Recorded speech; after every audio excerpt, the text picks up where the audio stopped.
La Constitución de 1869 llegó a su fin. El gobierno disolvió las Cortes y convocó elecciones a Cortes Constituyentes que acabaron tomando como base la Constitución de 1869. Si bien con una nueva forma de gobierno, una república federal integrada por 15 estados de la península, Cuba y Puerto Rico, los cuales tenían la potestad de organizar sus propias estructuras territoriales e incluso dotarse de su propia constitución. Pero la realidad superó a los legisladores. Los republicanos estaban divididos entre unitarios y federalistas, mientras el movimiento cantonalista crecía en medio de un ambiente que amenazaba con un nuevo levantamiento carlista, mientras la inestabilidad militar por una parte y la social por otra ahogaban el desarrollo normal de la nación, lo que provocó que tampoco esta constitución lograse ser impuesta. El guirigay, que misteriosamente no acababa de saturar la vida nacional, alcanzó un nuevo estadio cuando, en mayo de 1873, se convocaron nuevas elecciones en las que se abstuvo el 75% de la población. Tras este resultado, en 8 meses se sucederían 4 presidentes del gobierno. Las Cortes, divididas entre moderados, revolucionarios y extremistas, debatieron. ¿Qué debatieron? Da igual, debatieron. Sin llegar a establecer acuerdos estables de cómo desarrollar el federalismo, situación que hizo posible la fórmula radical del cantonalismo, animado por los diputados llamados intransigentes, movimiento responsable de un gran desorden interno, animando los peores instintos secesionistas y poniendo en riesgo, evidentísimo, la unidad nacional. La victoria fue aplastante para los republicanos federales, ya que ni siquiera se presentaron a estas elecciones los republicanos unitarios o conservadores opuestos al modelo federal. Las nuevas Cortes votaron el 8 de junio del 73 y decidieron que la forma del Estado sería la República Democrática Federal, cuyo apoyo internacional sería, si decimos nulo, mentimos. Pero bueno, lo siguiente. La situación superaba ampliamente el concepto del sainete, algo que ya resultaba indigerible incluso para el propio presidente del gobierno, quien el 10 de junio de aquel 1873, según parece en una reunión del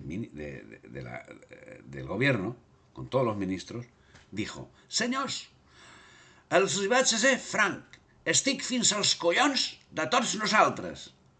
Traduciendo: «Señores, les voy a ser franco, estoy hasta los cojones de todos nosotros». Acto seguido, Figueras se marchó a París, desde donde envió un telegrama comunicando su dimisión. Y decía el telegrama, dice: «Soy Figueras. Stop. Estoy en París. Stop. Llegué bien. Stop. Saludos». En su lugar fue elegido Francisco Pi Margall, que aportaba un programa de República Federal y de reformas sociales. Su reinado duraría 37 días. Cuando se vio forzado a dimitir el 17 de julio, tras la retirada de los intransigentes, que la abandonaron el día 1, cuando vieron rechazado su proyecto de constitución. Bueno, España ardió en medio de la revolución, que tenía 3 vertientes: la regionalista, la política y la social. El puesto sería ocupado por Nicolás Salmerón, tras cuya dimisión, acaecida el 25 de agosto, al negarse a firmar unas sentencias de muerte de algunos responsables de la revuelta cantonal, las Cortes, por 133 votos contra 37 y 5 papeletas en blanco, confirieron la presidencia del Poder Ejecutivo a Emilio Castelar, quien el 16 de agosto destacaba en el Parlamento la falta de apoyo exterior al régimen republicano, que contrasta con las ayudas de esta procedencia con que cuentan los carlistas. Eso decía. Hace alusión, además, a la división que existe en el interior del propio Partido Republicano y, en general, considera que la nación española se encuentra en la crisis más grave porque ha pasado desde 1823, decía. Mientras, en medio de discusiones baldías, se manifestaban también principios dignos de reseñar, aunque parezca mentira. Así, las ideas base que manifestaban personajes tan distintos como Pi Margall y Aparici Guijardo tienen, sin embargo, un nexo común, una similitud en esencia absoluta: Lo que acaba diferenciando radicalmente uno de otro es la concepción también primaria del hombre y sus circunstancias, así como la forma de afrontar las cuestiones que se plantean. Aparici, humanista, y Pi, materialista, acaban irremisiblemente por defender opciones irreconciliablemente enfrentadas que a Pi lo llevan al aldeanismo más absoluto y a propiciar algo tan estrambótico como el cantonalismo. Se dará cuenta que no era eso lo que él propugnaba en su foro interno, pero no tendrá el valor de rectificar. Y a Parisi lo llevan al universalismo hispánico. El caso es que el 29 de agosto, en medio de la revuelta cantonalista, se tomó en consideración una proposición del diputado Martín de Olías y otros para suspender sesiones el 5 de septiembre durante 2 meses. La propuesta tuvo éxito y el 18 de septiembre se aprobó la suspensión de sesiones de Cortes hasta el 2 de enero del 74, con lo que se daba a la situación el concepto de normalidad democrática, con el cantonalismo disparado. El esperpento no tiene fin. Dimitió el gobierno provisional, incorporándose a la Junta Soberana, que se fraccionó en las siguientes secciones. De Relaciones Cantonales, presidente Roque Barcia, secretario Andrés de Salas. De Guerra, presidente General Félix Ferrer, secretario Antonio de la Calle. De Servicios Públicos, presidente Alberto Arauz, secretario Manuel Herrero. De Hacienda, presidente Alfredo Sauvalle, secretario Gonzalo Osorio. De Justicia, presidente Eduardo Romero Germes, secretario Andrés Lafuente. De Marina, presidente Brigadier Bartolomé Pozas, secretario Manuel Cárceles Sabater.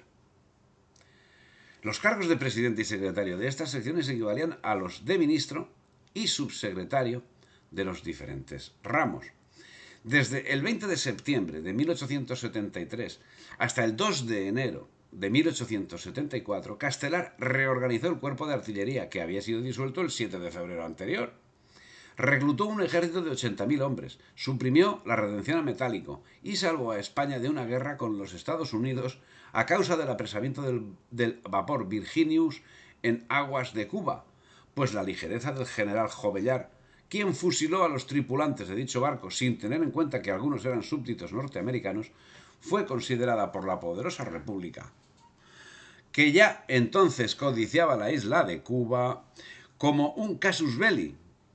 Plantearon la reclamación y Castelar, secundado inteligentemente por el ministro de Estado, Carvajal, la resolvió con honra y fortuna para España, dijeron ellos. Emilio Castelar sería presidente hasta el 2 de enero de 1874, cuando reabrió las Cortes que él mismo había clausurado el 20 de septiembre anterior y se encontró con la conspiración de los 3 presidentes que le precedieron.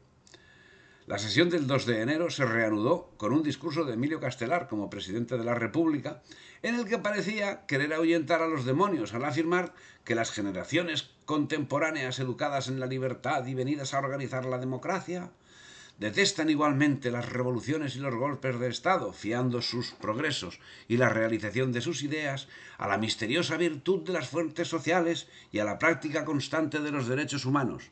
Tal es el carácter de las modernas sociedades. Bien.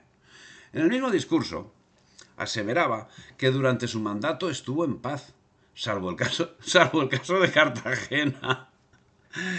Y señalaba, perdón que me ría, pero es que el asunto del cantonalismo es o para reírse o para llorar amargamente. Y que diga este señor que durante su mandato estuvo en paz, salvo el caso de Cartagena, es un insulto a la inteligencia y es un insulto a las buenas personas. Entonces, o te ríes o te echas a llorar. El caso es que seguía señalando este señor. Es necesario cerrar para siempre, definitivamente así, la era de los motines populares como la era de los pronunciamientos militares. Es necesario que el pueblo sepa que todo cuanto en justicia le corresponde puede esperarlo del sufragio universal y que de las barricadas y de los tumultos solo puede esperar su ruina y su deshonra. En fin, siguió una estéril, propia del liberalismo, una estéril discusión parlamentaria, mostrándose todos convencidos que algo debía suceder. La sesión se alargó hasta las 5 de la madrugada del día 3, cuando tras una votación adversa dimitió el gobierno. Se suspendió la sesión a las 5:40 del día 3 para reanudarse a las 6:55. A los pocos minutos llegó la noticia de que el general Pavía se dirigía con fuerza armada a las Cortes, por lo que sobre la marcha fue destituido del cargo de capitán general de Madrid, pero nadie se lo comunicó. Y el conflicto cantonalista en esplendor. Si te ha gustado el vídeo, dale me gusta, suscríbete al canal y difunde.